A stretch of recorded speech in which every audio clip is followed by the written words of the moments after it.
YGO Strat single card discussions. Gonna be talking about some of the cards that have impacted Yu-Gi-Oh! Throughout the years. Today's card, the original Draw 2 spell card, Pot of Greed.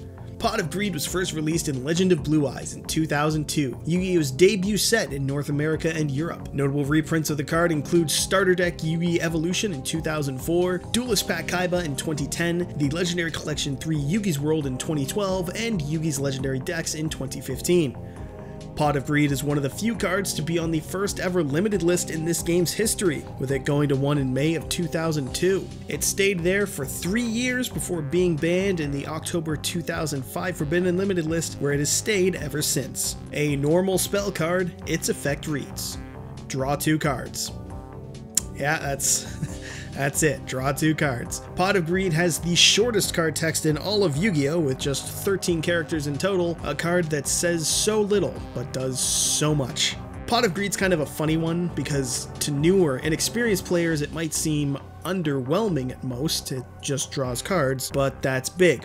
Big enough to be banned for 17 years and be considered one of the best cards in all of the game, which might be surprising. Hell, I've had friends that don't play the game ask me what the most powerful card in the game is, and they're often surprised it's not something like Regeki or Feather Duster, things that just blow up everything. And, you know, not Blue Eyes, but that's a whole other topic in general.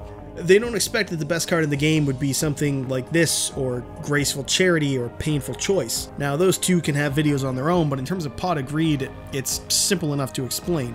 Where other big TCGs like Magic and Pokemon have a mana system or an energy system, Yu-Gi-Oh! Doesn't. We are only limited by what we have in our hands, and Pot of Greed is a costless, conditionless +1. If you start with 5 cards in your hand, and one of them is Pot of Greed, bada bing bada boom, you got 6 cards in your hand now. A single copy of Pot of Greed will make a 40 card deck a 38 card deck in practice. And with this game's history of 2 card combos, things like Shark Magician and Wind Up, or Plush Fire and Luster Pendulum, and that whole deck, or Dragonfly and Hornet and Inzectors. There's plenty more, but my point being, a free +1 can lead to some pretty insane boards by getting you to those 2 cards. Hell, cost or condition for draw 2 is a staple of Yu-Gi-Oh! At this point. Cards like Trade-In, Destiny Draw, the newest one I think is Wing Requital, not counting, you know, future archetypes. I guarantee you by the time you're watching this video, even if it's years into the future, they're still making this type of card. As of my making of this video, not counting Pot of Greed itself, there are 52 normal spell cards, not counting Pot of Greed, that have this effect. If you need proof of how powerful this sort of advantage is,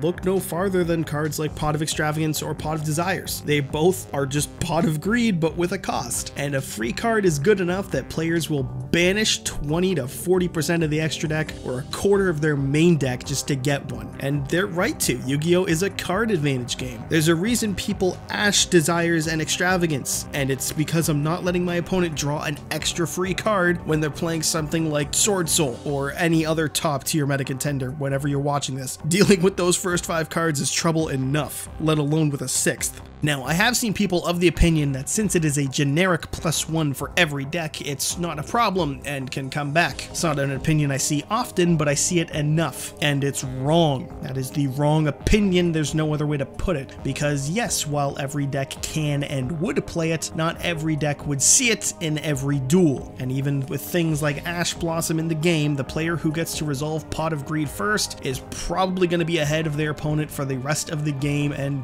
win the damn thing entirely. It would just be another sacky one-of that you would hate to see the opponent get, just like, I don't know, Imperial Order. Overall, Pot of Greed is a hell of a card. Despite being banned, it's still referenced in card arts to this day, even as recently as 2021 in the art of 1x1. Why it's in this card art, I don't know, but it's there.